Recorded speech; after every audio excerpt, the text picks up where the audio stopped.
Nikkei is Japan's most prominent business newspaper, and they published a big ad of a manga called 月曜日の Tawawa, which is the story of a grown-up guy who has a little bit of accident with a big-titted high school girl, and he ends up protecting her from groping on the train every Monday. A web magazine tweeted about the ad with a comment from the publisher saying, "We made this ad to cheer up people, blowing away their worries."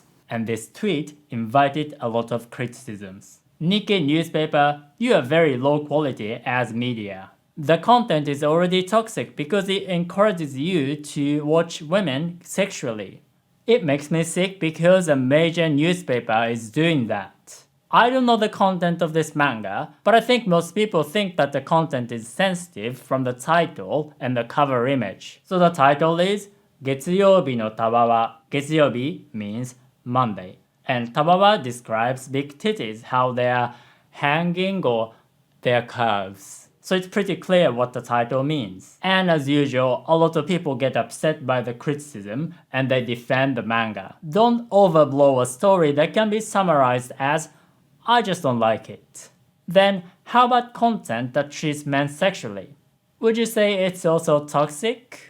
The reason why I don't feel anything by seeing this ad is that I don't know this manga. She just seems like a high school girl character in her uniform. And there are many trashy and inappropriate tweets which I'm not going to translate, but instead I will teach you the kind of Japanese the real-life Japanese people today actually speak. So click the link and subscribe to my email group, Japanese with Yuta.